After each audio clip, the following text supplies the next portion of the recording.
Esto es Maíces Weekends con su anfitrión Jeff Davis. Señoras y señores, estoy en la carretera este fin de semana, así que nuestro programa consiste en algo viejo pero bueno. Una charla de época nada menos que del Dr. Hans Hermann Hoppe dada en 1988 en una conferencia del Instituto Maíces en la ciudad de Nueva York, y que se titula Análisis de clase marxista y austríaco, y podría sorprenderles saber que hay algunas afinidades intelectuales como Hoppe lo pone entre lo austríaco y el marxismo que se derivan de la convicción común de que sí existe algo como la explotación y una clase dominante. Así que si le gusta Hoppe y está interesado en Marx, esté atento para un gran discurso. Mi tema es el análisis de clase marxista y austríaco. Quiero hacer lo siguiente: primero presentaré una serie de tesis que son el fundamento de la teoría marxista de la historia. Declaro que todas ellas son en esencia correctas, luego demostraré cómo estas tesis verdaderas han sido derivadas en el marxismo de una premisa incorrecta. Y finalmente quiero mostrar que la teoría libertaria, el austrianismo en la tradición Mises Rothbard, puede dar una explicación correcta de la validez de tales tesis. Permítanme comenzar con el núcleo del sistema de creencias marxista. 1. La historia de la humanidad es la historia de la lucha de clases. Una lucha entre una minoría de opresores y una mayoría de explotados. La forma básica de explotación es económica.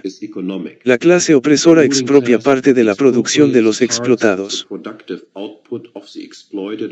O como dicen los marxistas, se apropian de los excedentes sociales y los usan para sus propios fines.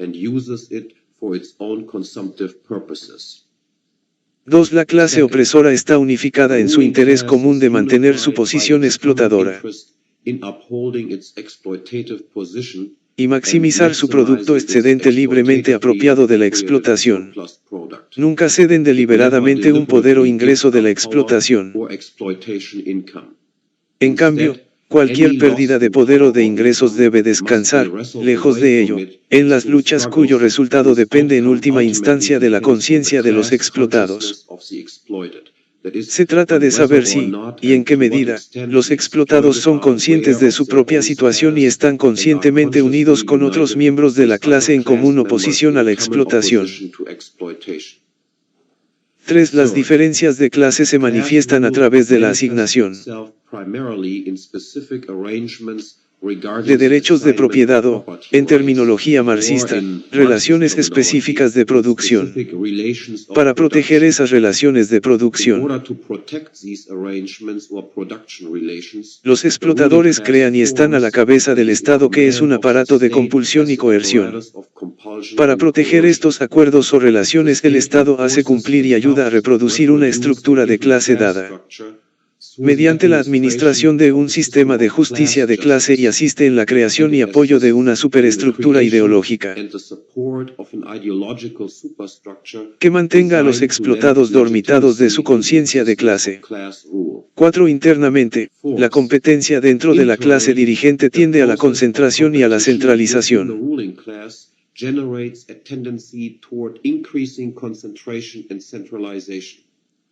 Un sistema multipolar de la explotación es gradualmente suplantado por uno oligárquico o monopolista. Cada vez menos centros de explotación siguen funcionando, y los que lo hacen están cada vez más integrados en un orden jerárquico. Y externamente, es decir, dentro del sistema internacional, este proceso de centralización interna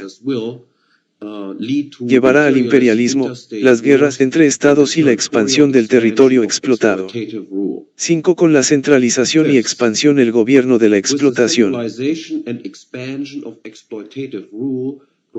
acercándose gradualmente a su límite último de dominación mundial, la clase dominante se volverá cada vez más incompatible con el desarrollo ulterior y mejora de las fuerzas productivas.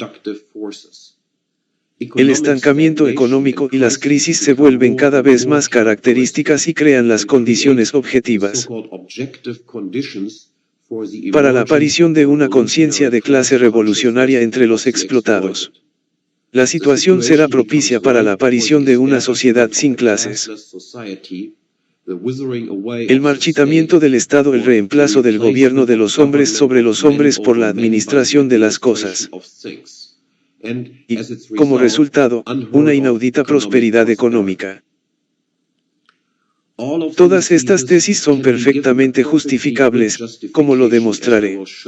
Lamentablemente, sin embargo, es el marxismo, que se suscribe a todos ellos, que ha hecho más que cualquier otro sistema ideológico para desacreditar su validez al derivarlos de una teoría absurda de la explotación.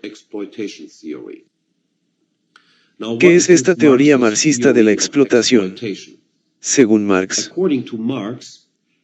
tales sistemas sociales precapitalistas como la esclavitud y el feudalismo se caracterizan por la explotación. No hay discusión con esto.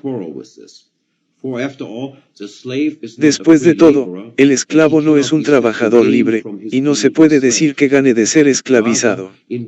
Más bien, su esclavitud reduce su utilidad a expensas de un aumento en la riqueza apropiada por el amo. El interés del esclavo y el del propietario de esclavos son, en efecto, antagónicos. Lo mismo sucede con los intereses del señor feudal que extrae una renta de la tierra de un campesino que trabaja en tierras de granja como campesino.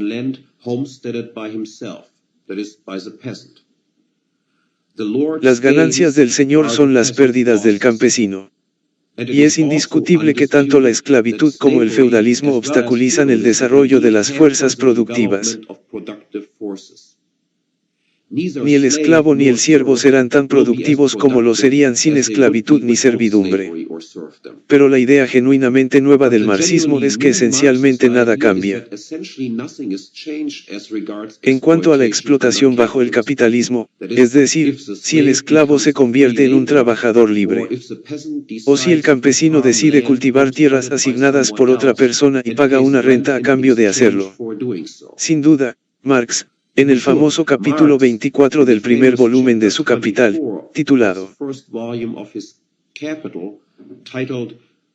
La llamada acumulación original, ofrece un relato histórico de la aparición del capitalismo que hace ver que gran parte o incluso la mayor parte de la propiedad capitalista inicial es el resultado del saqueo, del asedio y de la conquista. Del mismo modo, en el capítulo 25, sobre la teoría moderna del colonialismo, el papel de la fuerza y la violencia en la exportación del capitalismo al, como diríamos ahora, tercer mundo está muy enfatizado. Ciertamente, todo esto es generalmente correcto, y en la medida en que lo es, no puede haber ninguna disputa con etiquetar tal capitalismo de explotador. Sin embargo, uno debe ser consciente del hecho de que aquí Marx está haciendo un truco. Al participar en investigaciones históricas y despertar la indignación del lector ante las brutalidades que subyacen a la formación de muchas fortunas capitalistas, él evita realmente el asunto en cuestión, evadiendo el hecho de que su tesis es en realidad completamente diferente.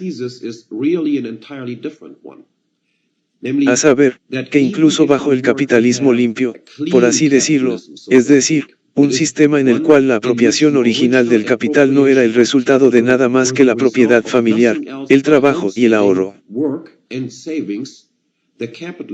El capitalista que contrató mano de obra para ser empleado con este capital, de todos modos estaría involucrado en la explotación. De hecho, Marx consideró la prueba de esta tesis su contribución más importante al análisis económico. Su prueba del carácter explotador de un capitalismo limpio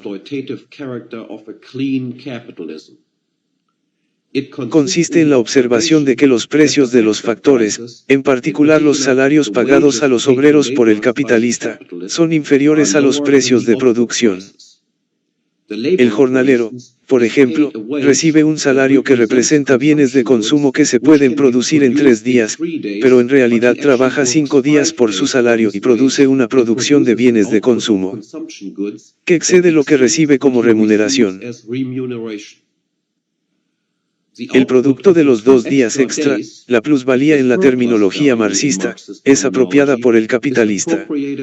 Por lo tanto, según Marx, hay explotación. ¿Qué está mal con este análisis? La respuesta se hace obvia una vez que se pregunta por qué el trabajador posiblemente estaría de acuerdo con tal arreglo. Está de acuerdo porque su pago de salarios representa bienes presentes, mientras que sus propios servicios laborales representan solo bienes futuros y él valora más altamente los bienes presentes. Después de todo, él también podría decidir no vender sus servicios laborales al capitalista y luego cosechar el valor total de su producción él mismo. Pero esto implicaría, por supuesto, que tendría que esperar más tiempo para que los bienes de consumo se pusieran a su disposición. Al vender sus servicios laborales, demuestra que prefiere una pequeña cantidad de bienes de consumo ahora, a una posiblemente mayor en alguna fecha futura. Por otra parte, ¿por qué el capitalista querría llegar a un acuerdo con el trabajador? ¿Por qué querría hacer adelantar los bienes presentes, dinero, al trabajador a cambio de servicios que solo dan fruto más tarde? Obviamente, no querría pagar, por ejemplo, 100 pesos ahora si recibiera la misma cantidad en un año. En ese caso, ¿por qué no simplemente aferrarse a él durante un año y recibir el beneficio adicional de tener el mando real sobre él durante todo el tiempo? En su lugar, debe esperar recibir una suma mayor de $100 en el futuro a fin de dar hasta $100 ahora en forma de salarios pagados al trabajador. Él debe esperar ser capaz de obtener un beneficio, o más correctamente un retorno por intereses. Y está restringido por la preferencia temporal, es decir, el hecho de que un actor invariablemente prefiere los bienes antes que más tarde, aún en otra medida. Porque si uno puede obtener una suma mayor en el futuro sacrificando una suma más pequeña en el presente, ¿por qué entonces el capitalista no se dedica a ahorrar más de lo que realmente ahorra? ¿Por qué no contrata más trabajadores que los que tiene si cada uno de ellos promete un ingreso por interés adicional? La respuesta debe ser obvia, porque el capitalista es también un consumidor y no puede dejar de serlo. La cantidad de sus ahorros e inversiones está restringida por la necesidad de que él, también, como el obrero, requiere un suministro de bienes actuales. Lo suficientemente grande como para asegurar la satisfacción de todos aquellos deseos cuya satisfacción durante el tiempo de espera se considera más urgente que las ventajas que un alargamiento aún mayor del periodo de producción proporcionaría. Lo que está mal con la teoría de la explotación de Marx es que no entiende el fenómeno de la preferencia temporal como categoría universal de la acción humana.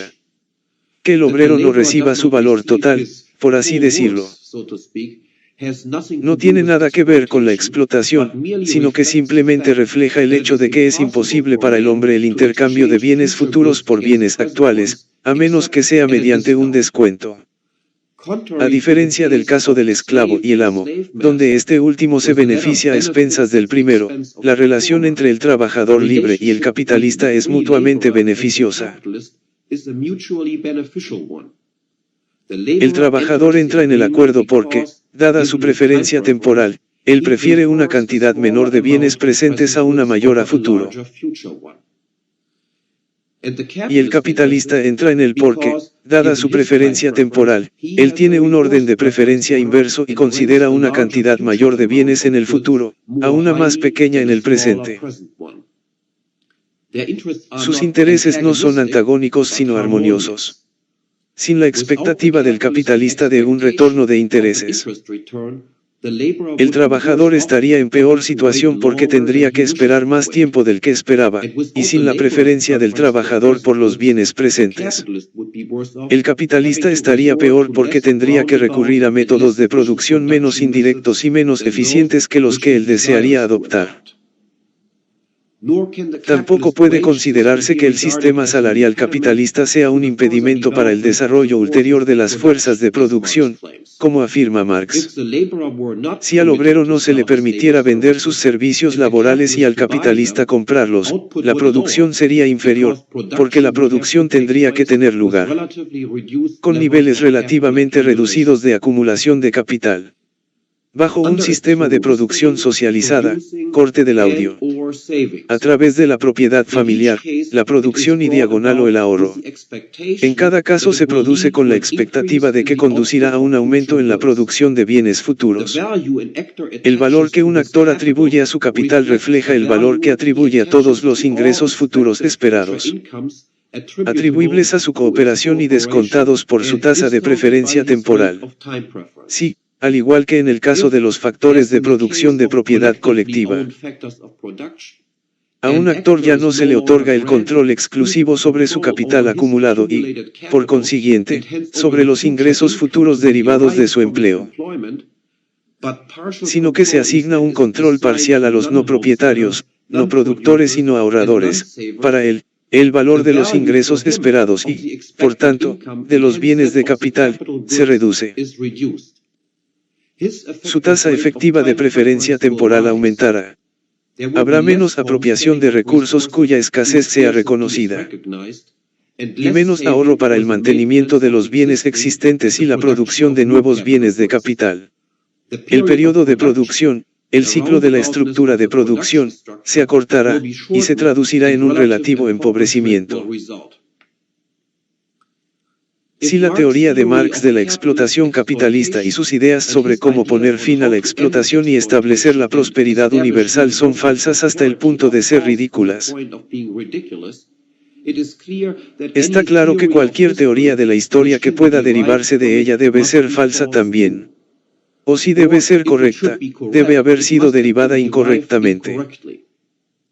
En lugar de pasar por la larga tarea de explicar todos los defectos en el argumento marxista, ya que parte de su teoría de la explotación capitalista y termina con la teoría de la historia que describí anteriormente,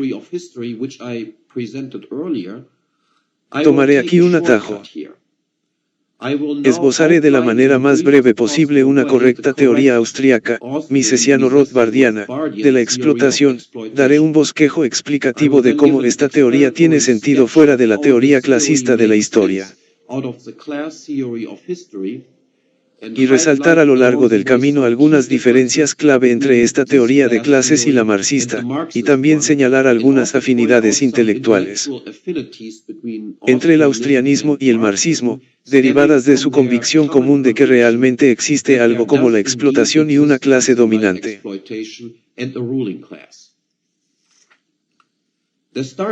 El punto de partida para la teoría austríaca de la explotación es el más simple y sencillo que puede haber. En realidad, ya se ha establecido mediante el análisis de la teoría marxista. La explotación caracterizó la relación entre esclavo y amo y siervo y señor feudal.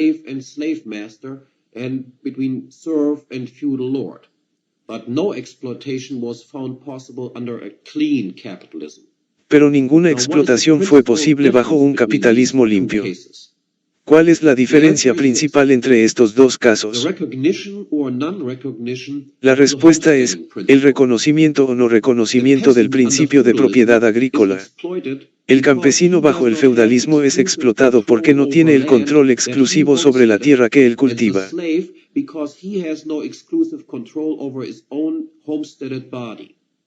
Y el esclavo porque él no tiene control exclusivo sobre su propio cuerpo. Sí, al contrario de esto, todo el mundo tiene control exclusivo sobre su propio cuerpo. Es decir, todo el mundo es un trabajador libre, y actúa de acuerdo con el principio de propiedad. No puede haber explotación. Es lógicamente absurdo afirmar que una persona que posee bienes que no han sido previamente apropiados por nadie más, o que emplea tales bienes en la producción de bienes futuros, o que ahorra bienes actualmente apropiados o producidos para aumentar el suministro futuro de bienes, podría explotar a alguien. No se ha quitado nada a nadie en este proceso, y se han creado bienes adicionales. Y sería igualmente absurdo afirmar que un acuerdo entre diferentes propietarios, ahorradores y productores con respecto a sus bienes o servicios no explotados apropiadamente podría contener cualquier juego sucio. En su lugar, la explotación tiene lugar siempre que se produzca cualquier desviación del principio de propiedad. La explotación se produce cuando una persona reclama con éxito un control total o parcial sobre los escasos recursos que no ha adquirido, ahorrado o producido, y que no ha adquirido contractualmente de un anterior propietario productor. La explotación es la expropiación de los propietarios, productores y ahorradores. Por parte de los no propietarios, los no productores, los no ahorradores y los no contratistas. Es la expropiación de personas cuyas pretensiones de propiedad se basan en el trabajo y el contrato.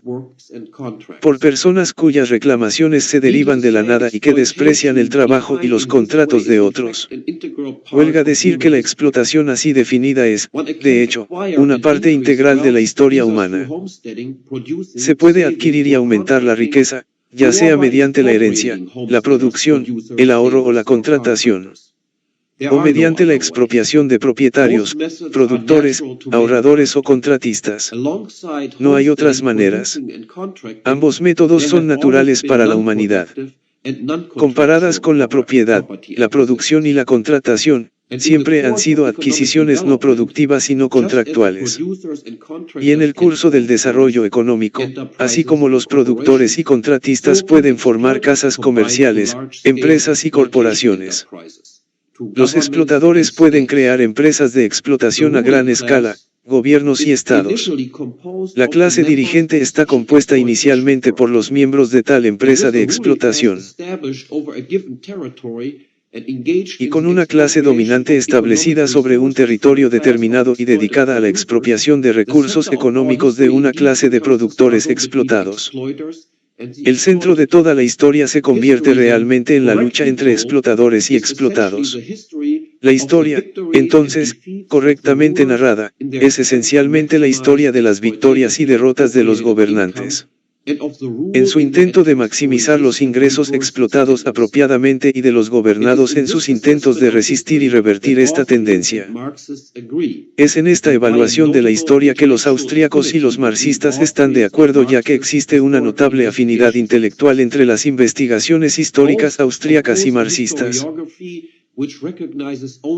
Ambos se oponen a una historiografía que solo reconoce la acción o la interacción, económica y moralmente a la par, y ambos se oponen a una historiografía que en lugar de adoptar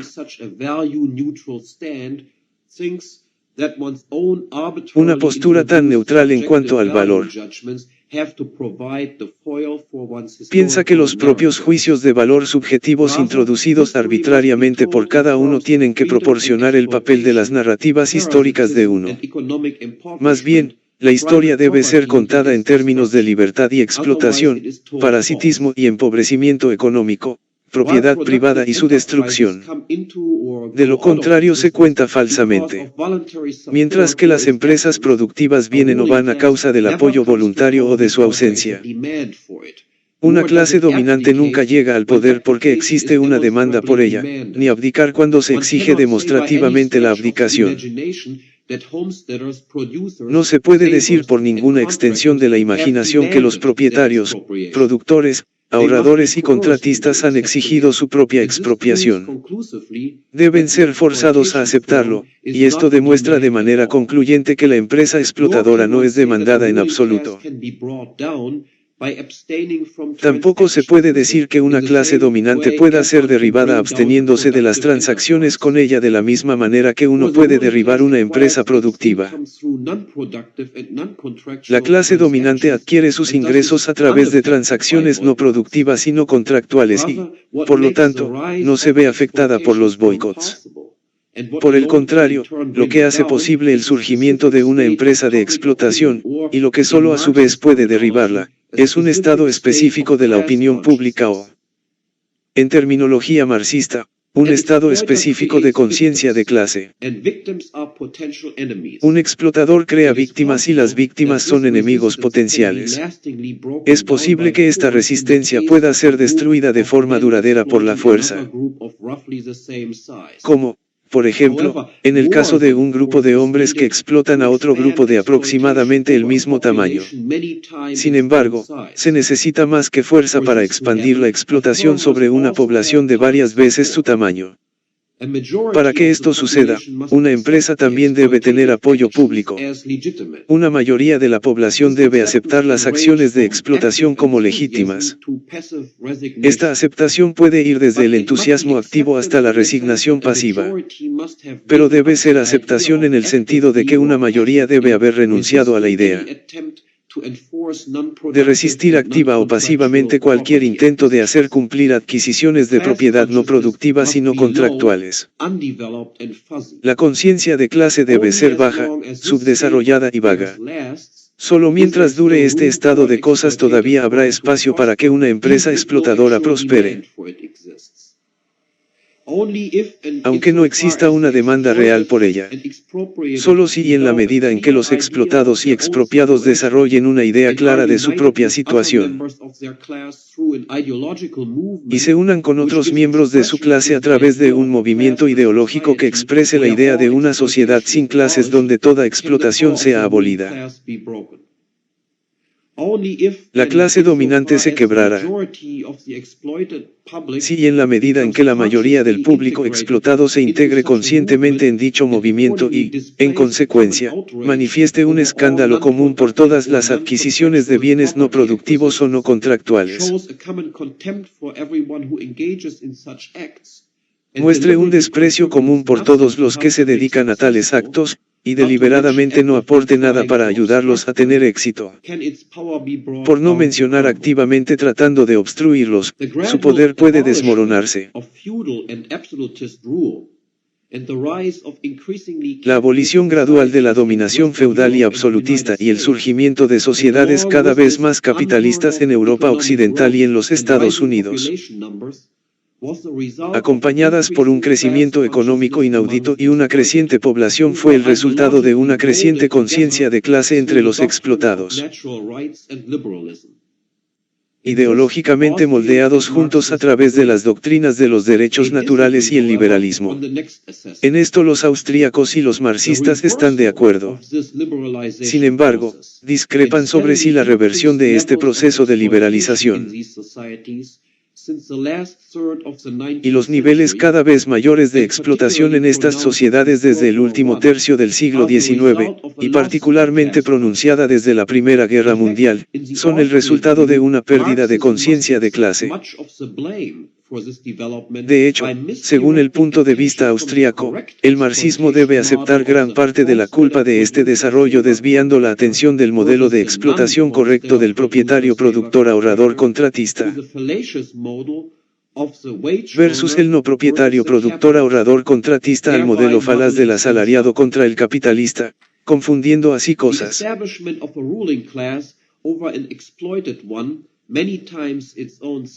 El establecimiento de una clase dominante sobre una explotada de varias veces su tamaño por coacción y manipulación de la opinión pública, es decir, un bajo grado de conciencia de clase entre los explotados, encuentra su expresión institucional más básica en la creación de un sistema de derecho público superpuesto al derecho privado. La clase dominante se distingue y protege su posición como clase dominante adoptando una constitución para las operaciones de su empresa.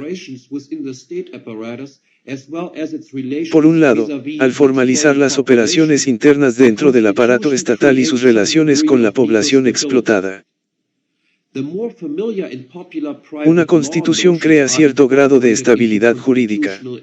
Las nociones de derecho privado más conocidas y populares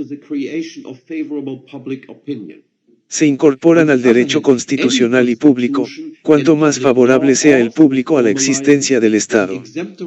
Por otra parte, cualquier constitución y derecho público también formaliza el estatus inmune de la clase dominante en lo que respecta al principio de propiedad. Formaliza el derecho de los representantes del Estado a participar en adquisiciones de bienes no productivas y no contractuales y en la subordinación final del derecho privado al derecho público. La justicia de clase, es decir, un conjunto de leyes para los gobernantes y otra para los gobernados, llega a soportar este dualismo del derecho público y privado y en la dominación e infiltración del derecho público sobre y en el derecho privado. No es porque los derechos de propiedad privada son reconocidos por la ley, como piensan los marxistas, que la justicia de clase se establece. Más bien, la justicia de clase surge precisamente cuando existe una distinción legal entre una clase de personas que actúan bajo y están protegidas por el derecho público, y otra que actúa bajo y está protegida por algún derecho privado subordinado. Más específicamente entonces, la proposición básica de la teoría marxista del Estado en particular es falsa. El Estado no es explotador porque protege los derechos de propiedad de los capitalistas, sino porque está exento de la restricción de tener que adquirir bienes productiva y contractualmente. A pesar de este error fundamental, sin embargo, el marxismo, porque interpreta correctamente el Estado como explotador, a diferencia, por ejemplo, de la escuela de la elección pública, que la considera como una empresa normal entre otras. Se refiere a algunas ideas importantes sobre la lógica de las operaciones estatales. Por un lado, reconoce la función estratégica de las políticas estatales redistribucionistas. Como empresa explotadora, el Estado debe estar siempre interesado en un bajo grado de conciencia de clase entre los gobernados. La redistribución de la propiedad y de los ingresos, la política del divide y reinarás es el medio del Estado para crear divisiones entre el público y destruir la formación de una conciencia de clase unificadora entre los explotados. Además, la redistribución del propio poder estatal a través de la democratización de la Constitución estatal y la apertura de cada posición dominante a todo el mundo y conceder a todos el derecho a participar en la determinación del personal y la política del Estado. Es en realidad un medio para reducir la resistencia contra la explotación como tal. En segundo lugar, el Estado es, como ven los marxistas, el gran centro de propaganda ideológica y mistificación. La explotación es en realidad libertad, los impuestos son en realidad contribuciones voluntarias. Las relaciones no contractuales son en realidad conceptualmente contractuales, nadie es gobernado por nadie sino que todos nosotros nos gobernamos solos. Sin el Estado, ni la ley ni la seguridad existirían, y los pobres perecerían. Todo esto es parte de la superestructura ideológica diseñada para legitimar una base subyacente de explotación económica. Y finalmente, los marxistas también tienen razón al notar la estrecha asociación entre el Estado y las empresas, especialmente la élite bancaria, aunque su explicación sea defectuosa. La razón no es que el establishment burgués vea y apoye al Estado como garante de los derechos de propiedad privada y del contractualismo. Al contrario, el establishment percibe correctamente al Estado como la misma antítesis de la propiedad privada que es, y por esa razón se interesa en él. Cuanto más éxito tenga un negocio, mayor será el peligro potencial de explotación gubernamental, pero mayor también las ganancias potenciales que se pueden lograr si puede estar bajo la protección especial del gobierno y está exento de todo el peso de la competencia capitalista. Es por eso que el establishment empresarial está interesado en el Estado y su infiltración. La élite gobernante, a su vez, está interesada en una estrecha cooperación con el establishment empresarial, debido a sus poderes financieros. En particular, la élite bancaria es de interés, porque como empresa explotadora el Estado desea naturalmente poseer una autonomía completa para la falsificación.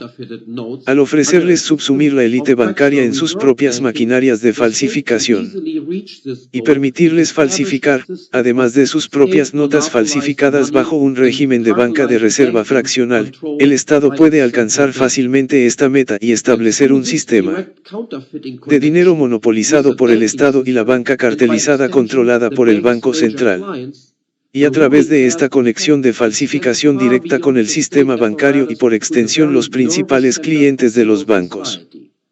La clase dirigente se extiende, de hecho, mucho más allá del aparato estatal a los centros nerviosos de la sociedad civil no muy diferente, al menos en apariencia, del cuadro que a los marxistas les gusta pintar de la cooperación entre las élites bancarias, empresariales y el Estado. La competencia dentro de la clase dominante y entre las diferentes clases dominantes provoca una tendencia hacia una concentración creciente. El marxismo tiene razón en esto. Sin embargo, su defectuosa teoría de la explotación lo lleva de nuevo a localizar la causa de esta tendencia en el lugar equivocado. El marxismo ve esa tendencia como inherente a la competencia capitalista. Sin embargo, es precisamente mientras las personas están comprometidas en un capitalismo limpio que la competencia no es una forma de interacción de suma cero. El propietario, el productor, el ahorrador y el contratista no ganan a expensas de otra persona. Sus ganancias o bien dejan las posesiones físicas ajenas completamente intactas, o implican ganancias mutuas, como en el caso de todos los intercambios contractuales. Así, el capitalismo puede explicar el aumento de la riqueza absoluta.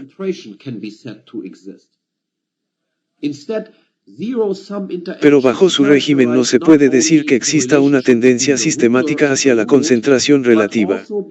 En su lugar, las interacciones de suma cero caracterizan no solo la relación entre el gobernante y el gobernado,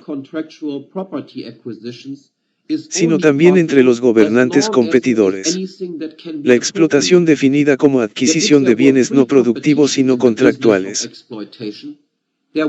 solo es posible mientras exista cualquier cosa que pueda ser apropiada. Sin embargo, si hubiera competencia libre en el negocio de la explotación, obviamente no habría nada que expropiar. Así, la explotación requiere el monopolio de un determinado territorio y población, vicia entre explotadores es, por su propia naturaleza, eliminativa, y debe provocar una tendencia a la concentración relativa de empresas explotadoras, así como una tendencia hacia la centralización dentro de cada empresa explotadora. El desarrollo de los estados más que de las empresas capitalistas es el ejemplo más destacado de esta tendencia. Ahora hay un número significativamente menor de estados con control explotador sobre territorios mucho más grandes que en siglos anteriores. Y dentro de cada aparato estatal ha habido una tendencia constante a aumentar los poderes del gobierno central a expensas de sus subdivisiones regionales y locales. Sin embargo, fuera del Estado, una tendencia hacia la concentración relativa también se ha hecho evidente por la misma razón. No, como debería ser claro ahora, debido a cualquier rasgo inherente al capitalismo, sino porque la clase dominante ha ampliado su gobierno a la sociedad civil mediante la creación de una alianza entre el Estado y la banca. Y, en particular, el establecimiento de un sistema de banca central. Si se produce entonces una concentración y centralización del poder estatal, es natural que esto se acompañe de un proceso paralelo de relativa concentración y cartelización de la banca y la industria. Junto con el aumento de las competencias estatales, las facultades asociadas de la banca y el establishment empresarial eliminarán o pondrán a los competidores económicos en desventaja por medio de progresivas expropiaciones no productivas y diagonal o no contractuales. La concentración empresarial es el reflejo de una estatización de la vida económica, el principal medio para la expansión del poder estatal.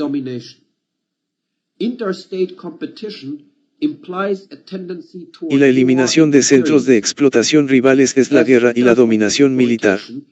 La competencia interestatal implica una tendencia hacia la guerra y el imperialismo. Como centros de explotación, sus intereses son por naturaleza antagónicos. Además, cada uno de ellos internamente al mando del instrumento de tributación y de los poderes absolutos de falsificación, es posible que las clases dominantes dejen que otros paguen por sus guerras. Naturalmente, si uno no tiene que pagar por sus arriesgadas aventuras, sino que puede obligar a otros a hacerlo, uno tiende a ser un mayor tomador de riesgos y tira tiros de lo que podría ser de otra manera. El marxismo, contrariamente a gran parte de las llamadas ciencias sociales burguesas, aclara los hechos, hay una tendencia hacia el imperialismo operativa en la historia. Y las potencias imperialistas más importantes son de hecho las naciones capitalistas más avanzadas. Sin embargo, la explicación es una vez más defectuosa. El Estado como una institución exenta de las reglas capitalistas de adquisiciones de propiedades por naturaleza agresivo. Y la evidencia histórica de una estrecha correlación entre el capitalismo y el imperialismo solo aparentemente contradice esto. Encuentra su explicación, con bastante facilidad, en el hecho de que para salir exitosamente de las guerras interestatales, un Estado debe dominar suficientes recursos económicos, en términos relativos. En igualdad de condiciones, el Estado con recursos más amplios ganará. Como empresa explotadora, un Estado es por naturaleza destructivo de la riqueza y la acumulación de capital. La riqueza es producida exclusivamente por la sociedad civil, y cuanto más débiles son las potencias explotadoras del Estado, más riqueza y capital acumula la sociedad. Así, por paradójico que pueda sonar al principio, el Estado más débil o más liberal internamente, tiene el capitalismo más desarrollado, una economía capitalista desarrollada para extraer vuelve al Estado más rico. Y un Estado más rico vuelve entonces más y más exitosas las guerras expansionistas. Es esta relación la que explica por qué inicialmente los estados de Europa Occidental, y en particular Gran Bretaña, fueron las principales potencias imperialistas, y por qué en el siglo XX este papel ha sido asumido por los Estados Unidos. Y existe una explicación igualmente sencilla pero una vez más completamente no marxista para la frecuente observación marxista. Que la banca y el establishment empresarial está por lo general entre los partidarios más ardientes de la fuerza militar y el expansionismo imperial. Este apoyo no se produce porque la expansión de los mercados capitalistas requiere la explotación, sino porque la expansión de los negocios estatales protegidos y privilegiados requiere que dicha protección se extienda también a países extranjeros y que los competidores extranjeros se vean obstaculizados por adquisiciones no contractuales y no productivas, de propiedad de la misma manera o más que la competencia interna. Específicamente, el establishment apoya al imperialismo. Si este apoyo promete conducir a una posición de dominación militar del propio Estado aliado sobre otro, para entonces, desde una posición de fuerza militar, se hace posible establecer un sistema de lo que uno puede llamar imperialismo monetario. El Estado dominante usará su poder superior para hacer cumplir una política de inflación internacionalmente coordinada. Su propio Banco Central marca el paso en el proceso de la falsificación. Y a los bancos centrales de los estados dominados se les ordena utilizar su moneda como sus propias reservas y encima inflarla.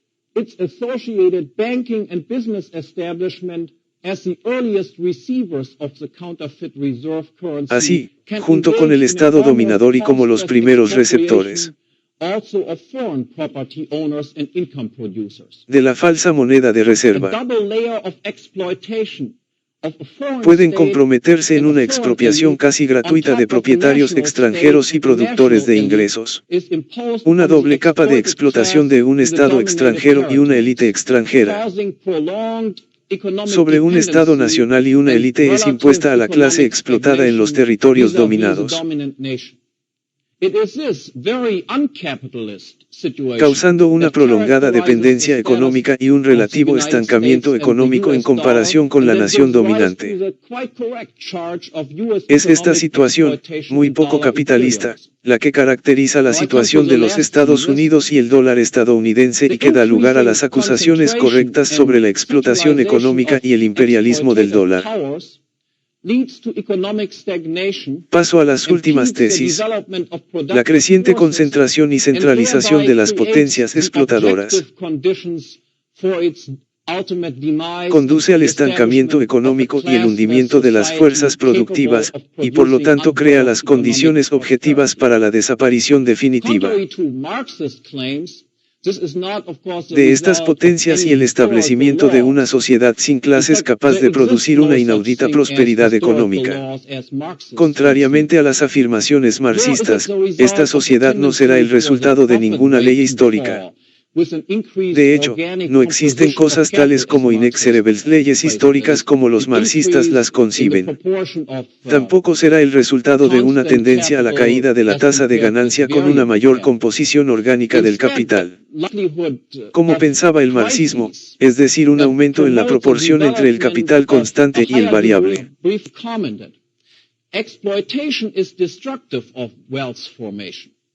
En su lugar, la probabilidad de crisis que estimula el desarrollo de un mayor grado de conciencia de clase. La explotación es destructiva para la formación de la riqueza.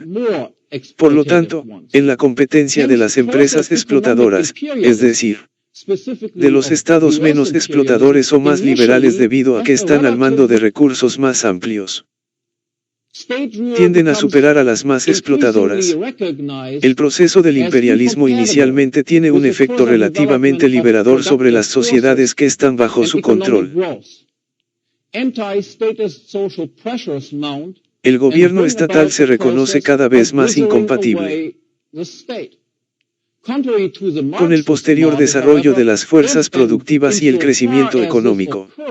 Las presiones sociales antiestatistas se elevarán y producirán el desmantelamiento del Estado. Contrario al modelo marxista, sin embargo, sí, y en la medida en que esto ocurra no significará la propiedad social de los medios de producción. De hecho, no solo la propiedad social es económicamente ineficiente como ya he explicado anteriormente. Por otra parte, es de hecho incompatible con la idea de que el Estado se está marchitando.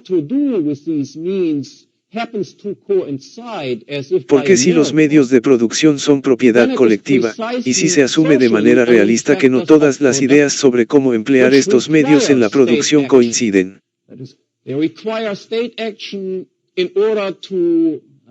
como por milagro, entonces son precisamente los factores de producción socialmente poseídos los que requieren acciones estatales para imponer la voluntad de una persona a otras personas en desacuerdo.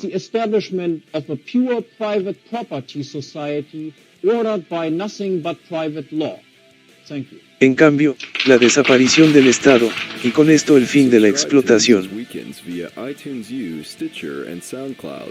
implica el establecimiento de una sociedad de propiedad privada puramente regulada por el derecho.